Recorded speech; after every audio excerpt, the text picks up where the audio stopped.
buta. Salamat kaayo nining matahong nga adlaw. Loyo Ginoo sa mga crisis nga among ginaatubang karon. Yet you sustain us, dear God, with your mercy. You sustain us, dear God, with your grace. Daghang salamat. Ining takna among padayon nga simbahon ka pinaagi sa pagdawat o pag-receive sa imong mga pulong. Believing, dear God, nga pinaagi niini amo yung pagtuo magakalingon kayo. Panalangin ang matagusa at karami nga naakaroon sa ngalan ni Jesus. Amen. And once again, good morning. May buntag mga anak sa Ginoo. Nagtuo ko nga siguro pipila nato, nag-struggle din siguro bangon tong adlaw kay sunod adlaw, beer naman, no? So TikTok na yun. Pila ka adlaw na lang, December na, 2021 na po. Tingnan na yung tapat, tiguang nigitag samot. That is life. Ang panahon nagaligid, ang atong edad nagatag-as o nagataas ang atong edad, it means nga ang ato ang existence aning kalibutan na, in short, we are not growing younger, we are growing older. No? So, salamat sa Ginoo niya. So this morning, my friend, allow me to share something with you, the indispensable importance of Christ's lordship in life's stability. Sa kinabuhi nato igso na kinahanglan gyud tag stability tungod kay namang gyud mga crisis. Kung sa Bisaya pa, ang dili mahulipan o dili mapulihan nga pagkamahinungdanon sa pagkaginoo ni Kristo sa pagkinabuhi nga likod. So we need the lordship of Christ para kining atong kinabuhi na ginatawag nato kalingon igso. Ang atong text makita nato in the book of Luke chapter 6 verse 46 paingon sa 49. Ingon ang Bible, "Why do you call me Lord, Lord, and do not do what I say? Everyone who comes to me and hears my word and acts upon them, I will show you whom he is like. He is like a man building a house who dug deep and laid a foundation upon the rock. And when the flood rose, the torrent burst against that house and could not shake it because it had been well built. But the one who has heard and has not acted accordingly is like a man who built a house upon the ground without any foundation. And the torrent burst against it, and immediately it collapsed, and the ruin of that house was great." Hallelujah. Kinsa ba yung mga sakyanan din ninyo igsoon? O kanang mga four wheels, kayo mga ingon pa na brum ba? Kasagaran sa mga sakyanan, agad na sila yung part na gitawag nila og stabilizer. Kabalo mo sa stabilizer. Ang purpose niya na, my friend, was kabahin na siya sa ginatawag na ito o suspension nga system sa panakyanan. Nga, mo na yung mutabang sa sakyanan nga ihang i-reduce o ihang ilimitahan ang possibility nga ang sakyanan maligid panahon sa kanabitang dili stable nga dalan. Panahon nga ang dalan medyo kanabang lisod or kanabang may mga pinakalit mga liko, mga turning point. So kung wala na stabilizer, potential ang sakyanan nga kanabang tawag na ito maligid yun. So ang purpose of stabilizer para panalipdan o protection ng sakyanan that in case na yung mga sudden o pinakalit na mga o sharp na mga turning point o mga irregularities sa dalan, ang maong sakyanan igsoon magpabilin nga stable gihapon. Sa kinabuhi nato, usahay nagasinati taog mga sharp cornering o kanabang mga pinakalit na liko o mga pakurat aning kinabuhi and sometimes usahay mga irregularities, mga uneven ba nga mga agianan sa kinabuhi nga posible nga mo keep us out of balance. posible nga mo pa-out of track nato, posible nga kanang mo pabalintong nato, posible nga mo payago nato. So sama sa maong sakyanan na igsoon, nagkinahanglan yung tag stability. Amen ba? Sama sa panakyanan, we do need stability. Tungod kay, kung wala ning stability, sama sa sakyanan nga wala yung stabilizer, naging possibility nga ikaw ako, mga balintong yun sa dagan aning kinabuhi. Mao na kanini nga kabuntagon, magisgot ko mahitungod sa the indispensable importance of Christ's Lordship sa stability aning kinabuhi. Amen. Atong pagpaka ng Ginoo ni anak ko. As a believer of Christ, ingon nga magtutuog yung diha ni Kristo. Ang akong pangutana ni maigsoon mo ni, imo bang nakita, imo bang i-consider ang Lordship ni Christ as indispensable? Imo bang nakita, o imo bang i-consider, o imo bang giilang, o imo bang nahinukluban, o imo bang na-recognize, o na-acknowledge ba nimo ang kabilinhon sa pagka-Diyos o sa pagka-Ginoo ni Jesus sa ginatawag nga pag-stability sa imuhang kinabuhi, my friend? So kung yung kaog stability, it means the state or quality of being stable. Kana bitang dili gyud ka dali mapukling, simply as that. Firmness and position, kana bitang magpabilin gyud ka sa kung unsa gyud ang imong gibarugan, simply as that.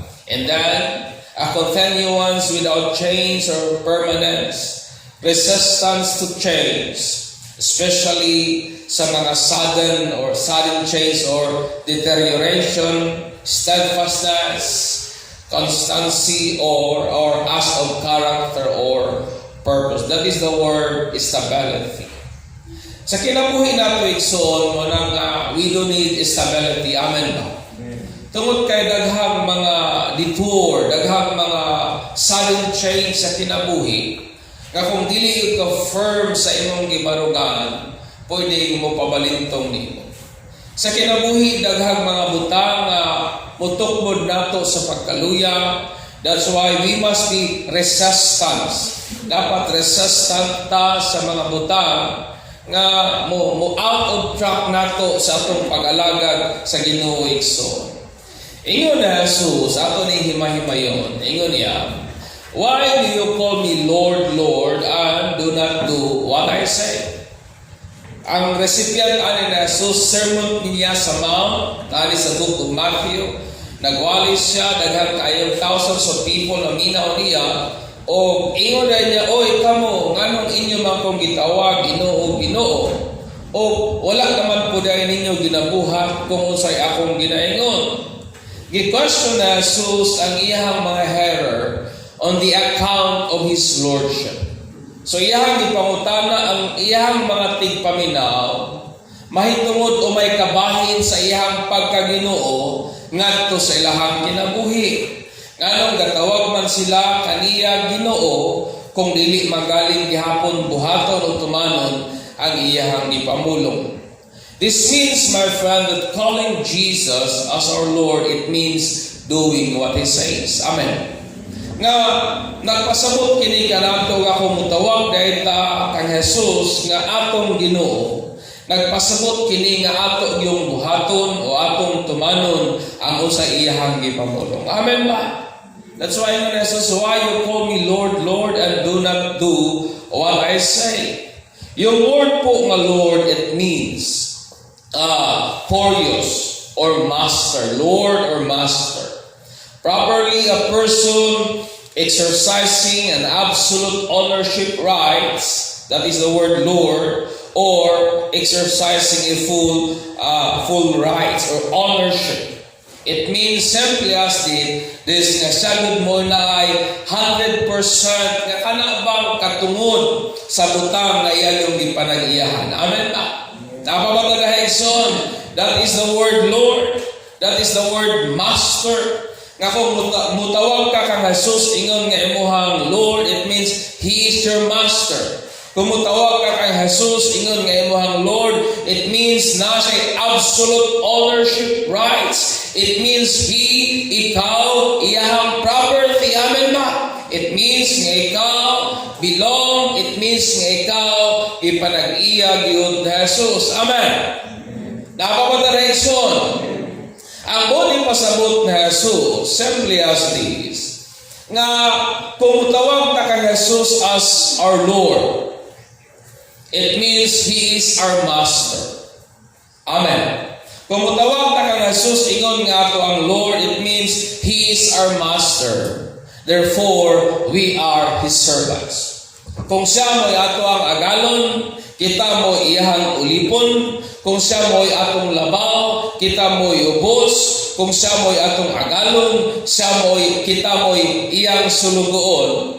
O ingon nga servant, my friend, it means nasa'y kinatibuk-an nga autoridad nato. Nasa'y kinatibuk-an nga pagbulutan sa atong kinabuhi. He has a full authority over our emotions. Nabagyog kahay pagbulutan ang Ginoo sa imong pagbati igsoon. Though Christ have this authority sa imong emotion, si Jesus ba nabagay pagbulutan sa atong mga pagbati?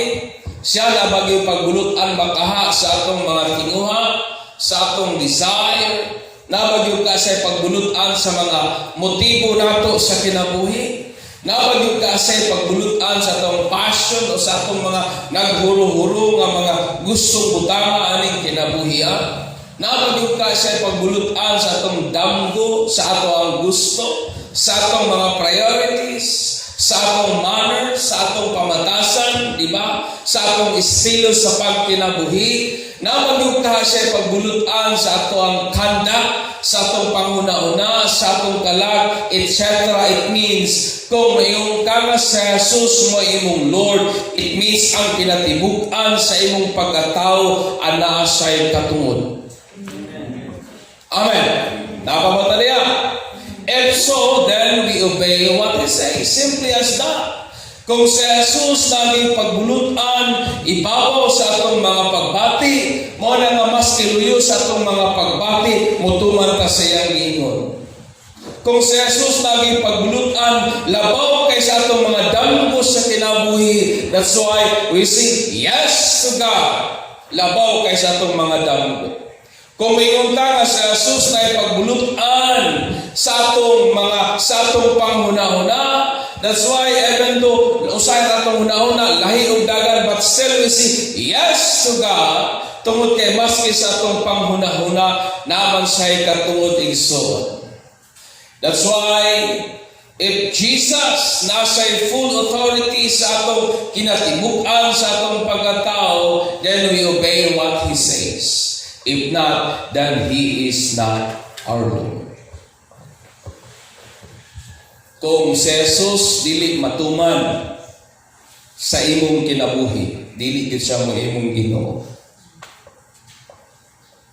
That's why ni Jesus, why call me Lord, Lord, if you do not do what I say? Amen. Napapatala ikson. Atong bagbakan ng Ginoo na.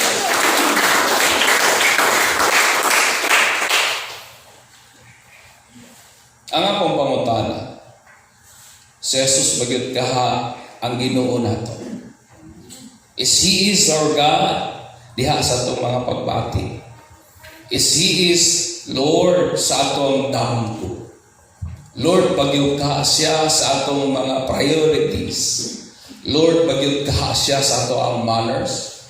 Lord, bagyod kaha siya sa atong mga pangandoy, sa atong mga gusto sa kinabuhi.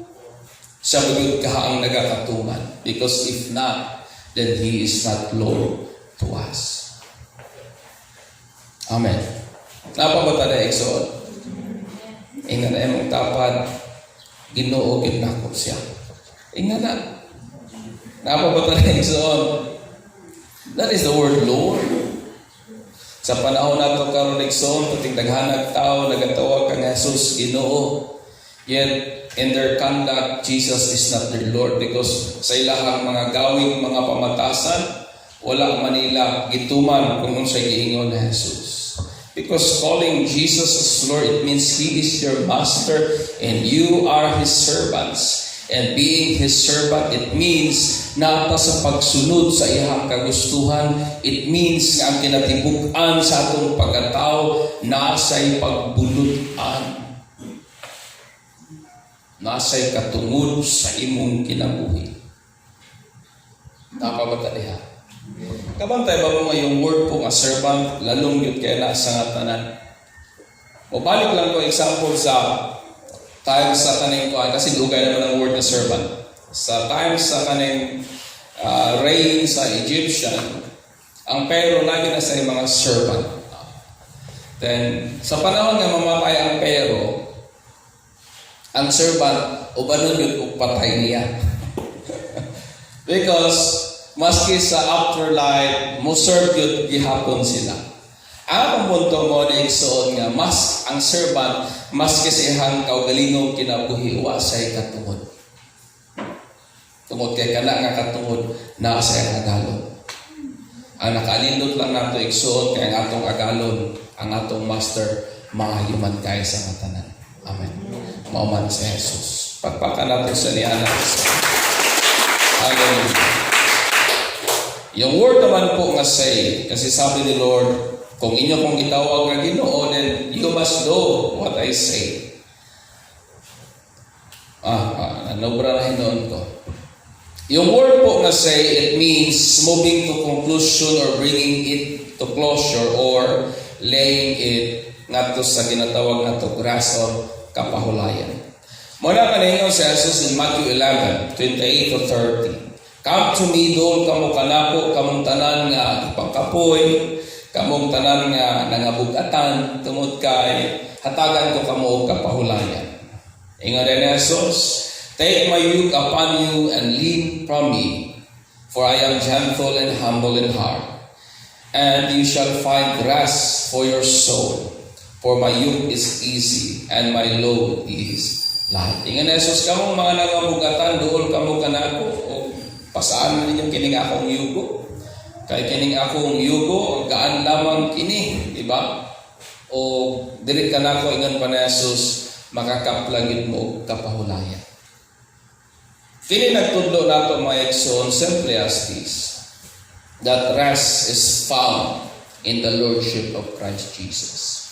But ipasabot na Jesus nga, ang kapahulayan sa ato ang mga kalag, na diha kung atong himuon siyang bituog sa atong kinabuhi. Sometimes ang atong soul walay kapahulayan because we insist our demands in this life. Usahay ang atong kalag walay kapahulayan because we insist our wants. Nga usahay wala naman nagahatag og kahupayan sa mga pagbati nato nga nagakabugatan. Mao na ang ingon ni Jesus, kung gusto ka og kapahulayan aning kinabuhia, himuha gid siya nga Lord sa imong kinabuhi. Because rest in this life is found in the Lordship of Christ Jesus. Kung gusto kang kapahulayan aning kinabuhia, dapat kabalo ka nga tumanon sa Jesus labaw kay sa imong pagbati. Kung gusto ka og rest aning kinabuhia, dapat kabalo ka nga himuong Dios sa Jesus ug nagay pagpanugyan sa imong tibuok pagkaikaw labaw kaysa unsa pa man aning kinabuhi. Because rest is found on the Lordship of Christ Jesus. Amen. Anong usahay kini atong kalag, wa may kapahulayan, tungod kay usahay ang atong ginatuman, ang gusto manato dili man ang gusto sa Ginoo. And sometimes what we want nagkanunay nag-end up sa kalag nga wa gyud kapahulayan. Sometimes what you want nagaresulta og mga buta nga usahay, naga-cause og naga-magnify lang sa worries. Sometimes what we want naga-magnify lang sa frustration aning kinabuhiya. But making Jesus your Lord, it will give you rest. Man ang word nga say na ingon ni Jesus, kamo kung gusto mo og kapahulayan aning kinabuhi, tumanan ninyo ang akong ipangingon. Amen. Napa ba tayo, Exo? Diba, may mga panahon nga di kita ganahan simba. May mga panahon nga kapoy nga tiyampo, tinodin. May mga panahon nga wa na gay lami ipadayon. Pero kay si Jesus man ang imong Ginoo, luyo sa mga pagbati nga wa ka giganahan ampo, wa ka giganahan daig, wa ka giganahan simba. Pero kay siya man ang imong Ginoo, gituman nimo ang iyang giingon, labaw kay sa imong pagbati nga nag-ingon ayaw. O tungod kay imuhang gituman ang Dios dahil sa imong mga pagsimbag, sa imong mga pagdaig, nakasinati kag pinasahing kalinaw o kapahulayan sulod sa imong kasing-kasing.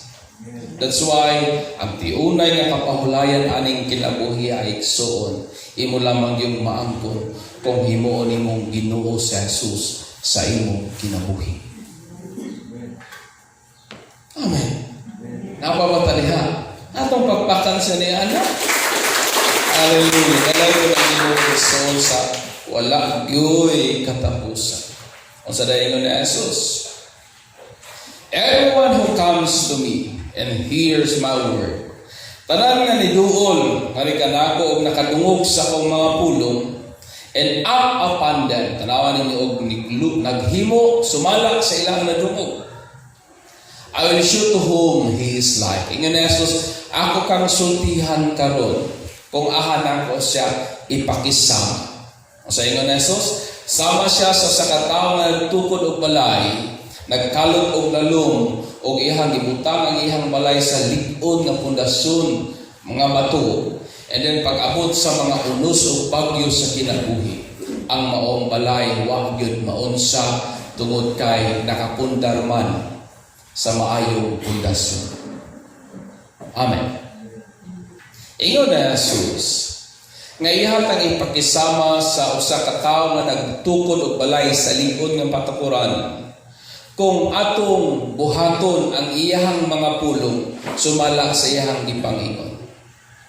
It means it will give us stability during times of storm. Bot na ko ipasabot igsoon nga ang kaliko nato panahon sa mga crisis sa kinabuhi na agyudiha sa pagkadiyos na Jesus sa atong kinabuhi. Because if He is your Lord, then you will do what He says. Amen. Nga kung si Jesus mo ato ang Ginoo, ato yung tumanon ang iyahang pamulong, and it will give us stability in times of life crisis. Amen. Napabataliha. Kaya kung siya ang imong Ginoo, mubuhat ka sa iyang mga pulong. Mo na ingon ni Jesus, kung inyo kong gitawag na inyo ang Ginoo, then inyong buhaton ang akong mga pulong, o ako mo ipakisama sa usa ka tawo nga nagtukod og balay sa lig-on nga patukuranan, nga pag-abot sa mga unos aning kinabuhi, dili yun matarog og maunsa. Because our stability in this life, my friend, comes when Jesus is Lord sa ato ang kinabuhi. Amen. Mangutana ko nimo sa kapangutana mga igsoon. O stability is on the Lordship of Christ Jesus over one's life. Nakoy pangutana nimo igsoon, why obey? Nganong imo mang ginatuman si Jesus? Nganong ato mang ginasunod si Jesus? Usay aning kinabuhi ang nagamotivate sa tao is the blessing. Diba? Mutuban ko kang Jesus because of the blessing. I want to be blessed. Musunod ko kang Jesus tungod kay na ako'y damgo nga siya lang yun ang makatuman. Musunod ko kang Jesus tungod kay gusto na ko ning mong mga butanga mahitabo sa akong kinabuhi. Why obey Jesus? Nganong ato man yung ginatuman o ginasunod ang iyang mga pamulong? Usahay, we obey because of the blessing. But ingon ni Jesus, why call me Lord, Lord, and do not do what I say? Pinakarason nga nung nagatuman ka sa ginaingon ni Jesus, tungod kay siya man mo'y atong Ginoo. Amen. It is not a blessing naga-push nato into obedience, but it is the Lordship of Christ Jesus sa ato ang kinabuhi. Muna kung si Jesus mo imuhang Ginoo, wa gyud rason nga mangulipas ka sa pagtuman sa iyang mga gipamulo. Amen. Life stability is in doing accordingly what Jesus Christ say that give us rest in this restless world. Ang stability sa kinabuhi igsuon naalang gyud diha sa pagbuhat sa kung unsay gipamulong ni Jesus nga nagahatag kanatog kapahulayan aning kinabuhi nga puno gyud og kaguliyang igsoon. Amen. If you want rest in this life, make Jesus your Lord. If you want rest in this life, if you want stability aning kinabuhi, then make Jesus your Lord. O sa dayon na Jesus in 40, simply as this. But the one who has heard and has not acted accordingly is like a man who built a house upon the ground without any foundation. Pag-abot sa unos o sa nahitabo, napalintong o dako kayo ang kadako. Without the Lordship of Christ, life has no stability. Kabalo ba mo kung sa rason nga nung nagkakaluya ang tao? Kabalo ba mo kung sa rason nga nung ang tao nagkakawala diha sa paghulutan sa Ginoo? Tungod kay wala na gihimo ang gipamulong sa Dios. Napapatalihan. Simple as that. Usahay nagkakaluya tayo, you know what is the reason? Because wala kay nato ginahatagag priority ang pagka-Lord na Jesus sa atong kinabuhi. We easily yell into our discouragement and we struggle to hang up on our faith. Mas kinamagnify pa nato ang problema rather sa pagkadako sa Ginoo. That's why naluya ta. Amen. Mas kinamagnify pa nato usahay ang mga issues sa kinabuhi rather than sa kagustuhan sa Ginoo para nimo. Making Jesus your Lord, it will give you stability in this restless world. Amen. Mo na nga himuon gid unta nato sa Jesus nga Ginoo igsoon. Nga maski sa ginagmay o dinagko nga isyu sa atong kinabuhi sa gidunta ang matuman. Nga maski unta sa mga pain o mga struggle nato sa kinabuhi, nagidunta siya pagbulutan o nagidunta tatay pagpanugyan sa iya sa pagtuman sa iya gusto para sa atong kinabuhi. That's what it means, Jesus as Lord. It means He is our Master and we are His servant. It means that He has a full ownership sa ato ang kinabuhi na despite sa atong kaugalingong kagustuhan, tumanon gihapon nato siya. Tungod kay siya man ang masunod aning kinabuhi. Amen. Sa ato bang pag-alagad sa Ginoo igsoon, kinahanglan nga atong makita ang kamahinungdanon sa iyang pagkaginoo sa ato ang kinabuhi nga mo'y atong kalig-on niini kinabuhi. Amen. Kinahanglan makita nato ang iyang pagka-Diyos, ang iyang pagka... Kasi po yung word po na Lord, Bisaya na translation Ginoo. Makita nato ang iyang pagka-Ginoo sa atong kinabuhi nga mo'y atong kalig-on niining kinabuhi. Ano kung pangutanan ng igsoon mo ni si Kristo Jesus bagyod Ginoo diha nimo. Ikaw rin makatubag na. Is Jesus Christ Lord to you? If He is Lord to you, then we must do what He says.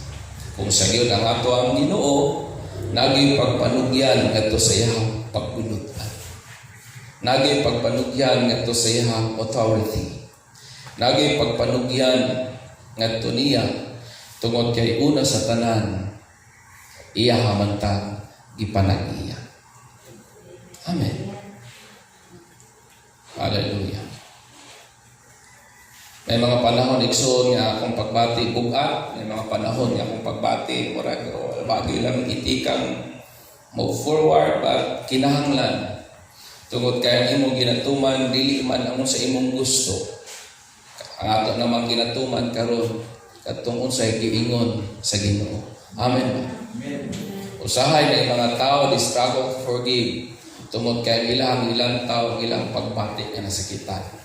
Pero kung imuhang ipanugyan ang imong pagbati ngadto sa pagkaginoo ni Jesus, you will forgive because Jesus is your Lord.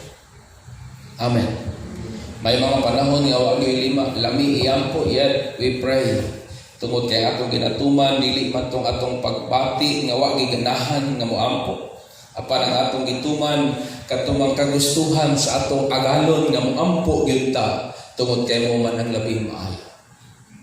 That's what it means, Jesus as Lord.